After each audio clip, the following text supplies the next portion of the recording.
はいどうも、おじさんです。今日はこちら、消えた世界と月と少女、エタトトって略される作品です。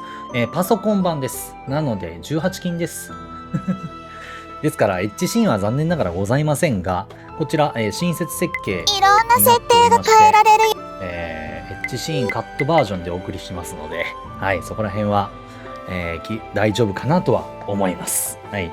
で、こちらね、一応ね、製品版の実況もね、OK みたいなガイダンスというか、ガイドラインというか、アナウンスはあるんだけど、せっかくだからみんなにやってもらいたいし、あと、これすごい、作品としては、このひよこソフトっていうところが出しとるんだけど、そちらの作品の中では結構その代表作というか、このメーカーといえばこの作品だよねみたいな感じの、売れ方みたいなのをしたらしくて、そこら辺うまく言葉が出てこんけど。はい、そんな感じでやっていきたいと思います。結構独自の世界観がありまして、楽しめるのかなとは思います。では行きましょう。始めるよ。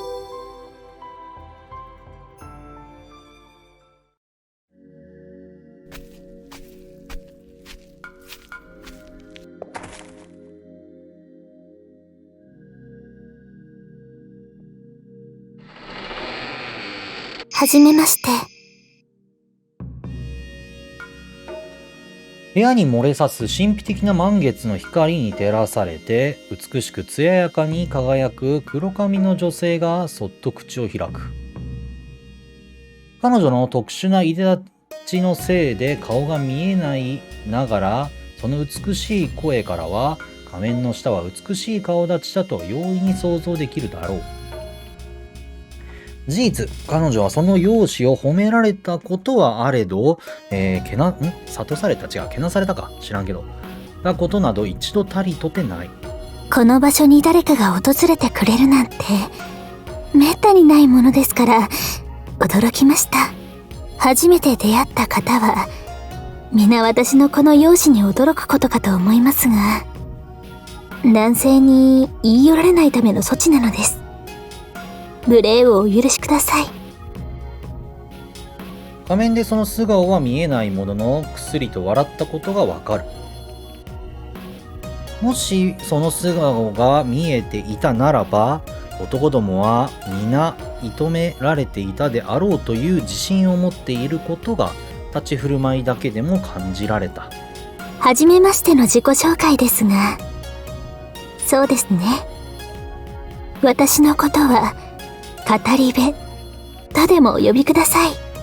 さて、私の元を訪ねたということは、あなたはどんな理由を経たのか存じませんが、彼女に会いに来たのでしょう？彼女の話を耳にして、出会うため、あるいは再会をするために、こうして、この場所へと来た。違いますか？ほん。よくわからんけどな。でも、ここに来て、他の人が吸ったもんだとか言っとるんやったら、肯定すればいいのかしら。じゃなかったらここに来んしな。来させられたって話になるんやったら、いきなりこういう話じゃなくて、主人公の状況把握というか現状把握から始まるわけだから、肯定するでいいのかしらね。ならば、あなたには語らなければなりませんね。この部屋の先に待つ真実を、その真実を知らずして、本当の彼女に会うことは叶いません。なればこそ、私は物語を紡がなければなりません。その真実へ至るまでの5つの謎。それにまつわる、とある者たちの物語を、けれど、それはとても長く、時に辛い現実をあなたへ突きつけることになるでしょう。だからこそ、最初に問いたいのです。あなたは、その真実を知りたいのかどうか。彼女に会うための覚悟があるのかどうか。私に、あなたの答えを教えてほしいのです。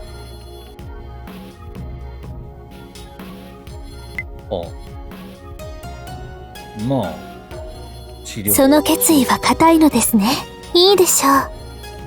それでは語りましょう。あなたが彼女を知るための悲しき真実を、私が彼女から聞かされた長い長い、ただ一つだけの願いを叶えるための物語を、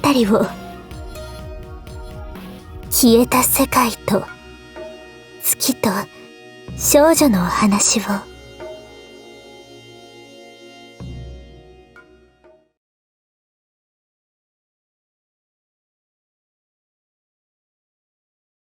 消えた世界と月と少女。ヒロインの話が多分一個に帰結する感じになるんかな。5つの謎って言われとって、ヒロインもなんか5人くらいだと思うから。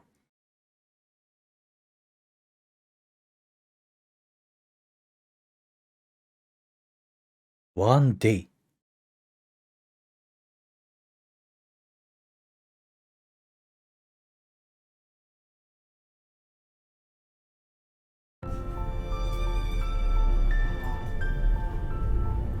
今は昔、竹取の翁というものありけり。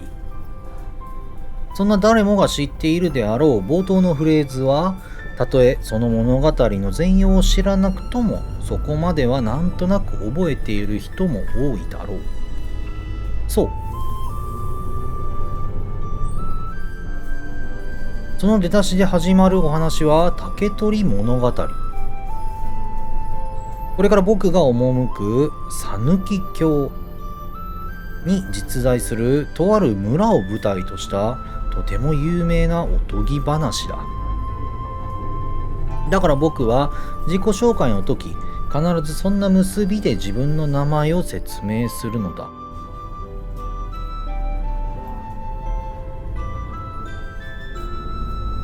翁誠司。はあ、なるほどね。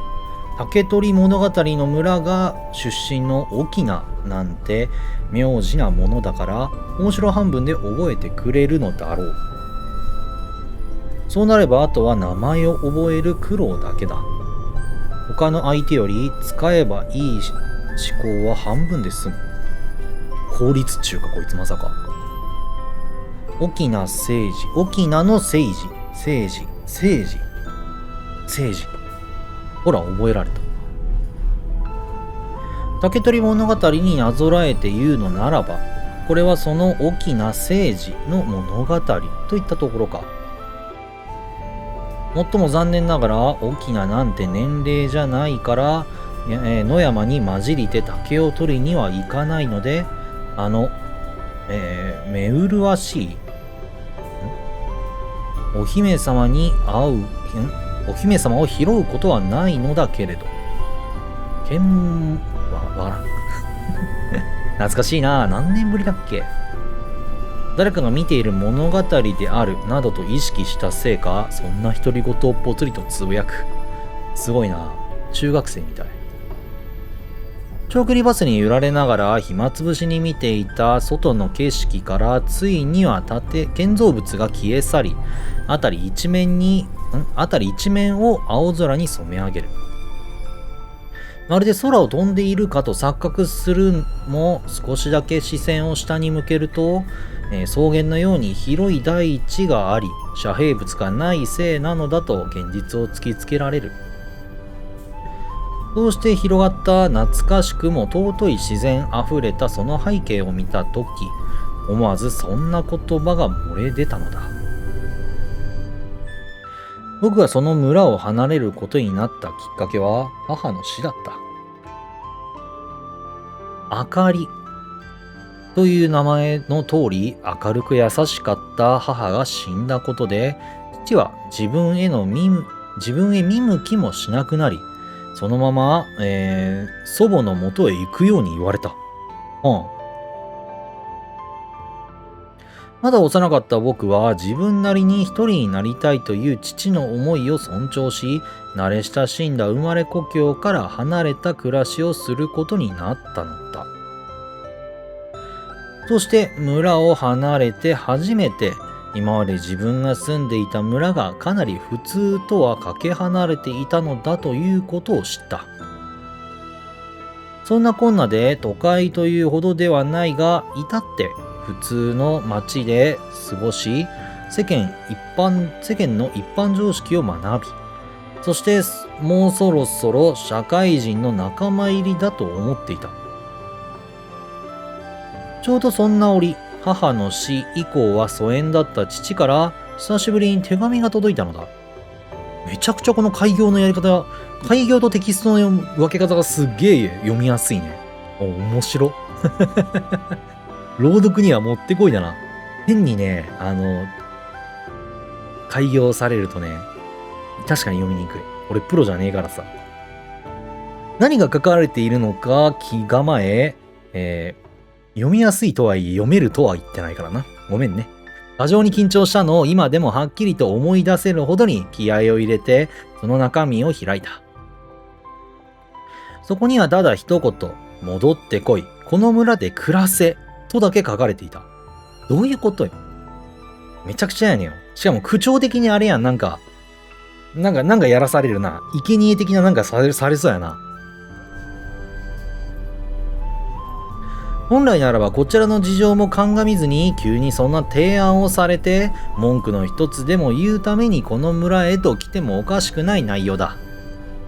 けれど僕は一つ返事で村へ帰ることを決めて天候の手配と引っ越しの準備を終わらせ頭を下げて祖母の元を離れてきたのだ。もちろん父が大好きで、喜んで戻ろうと考えたわけではない。数年間も連絡一つよこさなかった父の言葉に素直に従ったのは、とある一つの理由があったからだ。何を見とるんこいつは。なんかこれカメラ目線ってこと？どういうことよ。語り口調は主人公のなんかちょっと中二がちらつく感じだけど、こいつは一体何を見てるんだ？窓の外を見とるわけじゃなくって。母さん。そのとある理由を考えていると、思わず自分の口からこぼれ落ちた。そう、それは祖母も父親も決して語らぬ母の死の顛末。その真実を知りたいからだ。父と違い、人当たりが良く、優しく明るい健康的で、誰より死から遠いはずだった母が死んだ。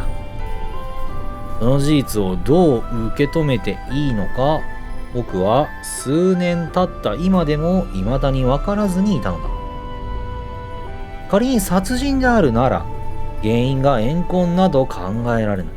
けれど事故であれば、その事実は分かるはず。もちろん自殺などありえない。なのに母の死体すら見ることは叶わなかった。それはあまりに腑に落ちない。ただ伝えられただけの突然の母の死。町での暮らしの中、ずっと違和感を抱き続けていたその謎を、頑なに隠されている母の死の真実を知りたい。だからあの手紙はきっかけに過ぎない。数年間くすぶっていたその感情はおそらくいずれ爆発し、同じ結末になっていただろう。あの頃はまだ子供だった。そんな子供の自分に隠されていた母の死の真相、それを知り納得した上で母と別れたい。墓参りに行くこともできない、そんな日々と決別し、前を向いて歩いていきたい。そのためにはそのステップが必要なのだ。そんな思いに突き動かされ、僕はこうして村へ戻る決心をしたのだ。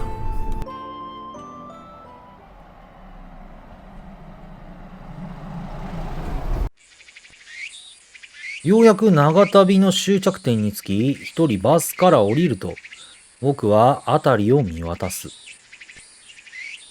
懐かしい景色まであと少しだな。僕は村へ入るために必ず寄らなければならないとある施設を探して歩き始める。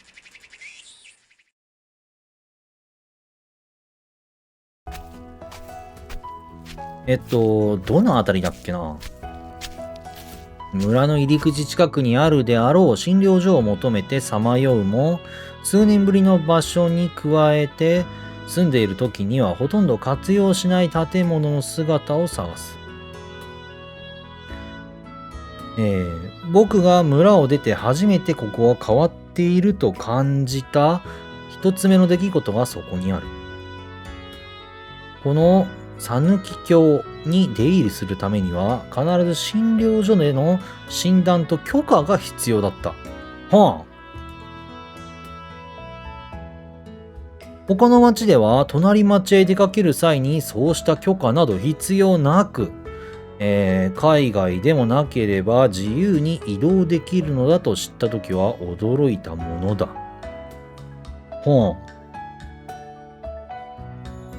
そこで初めて僕は一般人と同じ疑問を持ったので、なぜ出入りの際に診療所の許可が必要なのかを祖母に尋ねた。僕は知らなかったのだが、その理由はかつて村を襲った、災害に原因があるのだという。かつて村の外から来た人物により凶悪な伝染病が、何やったっけ、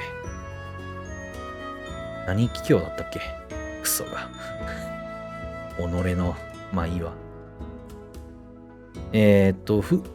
なるほどね。村全体を巻き込むほどに広がり、廃村の危機に陥ったらしい。それ以来あの村から出入りする際には必ず専門の診療所での診断と許可が必要になったのだ。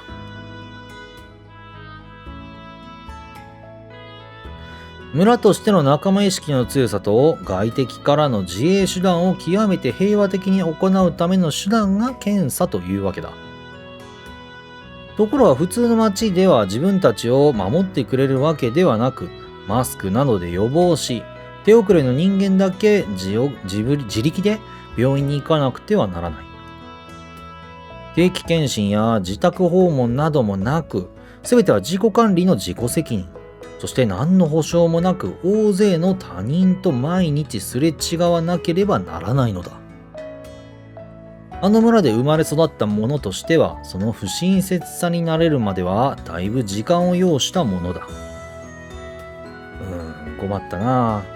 まさか何もないような場所で迷うとは思いもしなかった。しかしそんな過保護の弊害とも言えるのか、こうして診療所の場所がわからず、あるけども広がるのは何もない景色だけ。ふらふらと懐かしさに任せて適当に背景を見ながら歩いてきたのがまずかったのだろう。遠くに見える唯一の建物が診療所なのかもしれないと軽い気持ちで歩いていたが、さすがにバス停からも遠く、だんだんと自信がなくなってきた。都会と違い他に目印になるような建物はなく、村の方向ですらこちらで正しいのかが心配になってきた。そんな時だった。歌だった。その歌声は今までに聞いたどんな歌手よりも綺麗に透き通るような美しいと思えるもので、しかし誰もが知るであろうありふれた曲だった。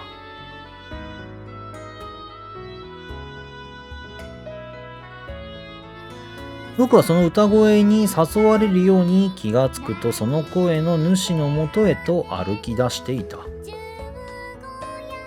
その歌はうまい、下手という基準を超え、ただただ美しく透き通るように心に染み渡って、自然と足が動く。そして、そこで目にしたのはまさにおとぎ話。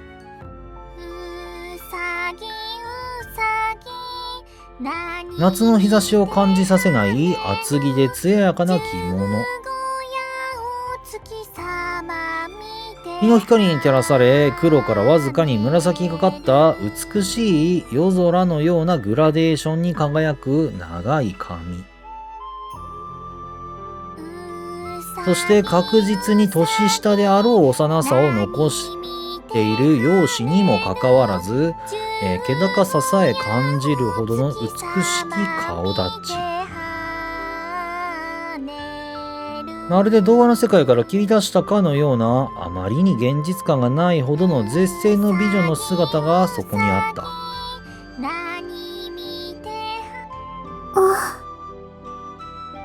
そして彼女は自らに視線を向けている存在に気づき、歌うのをやめてその瞳を開ける。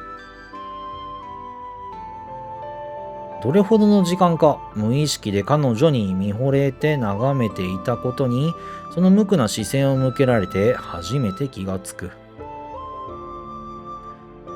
どう言い訳をすべきか、それとも声をかけるべきか悩んでいた僕に、彼女は振り向き笑顔を返しながら口を開いた。おかえりなさい。待ってたよ、お兄ちゃん。あん？それこそが僕と彼女、うららかかぐや。うわあ、漢字読めんだろうな、俺。かぐや。輝くとの出会いだった。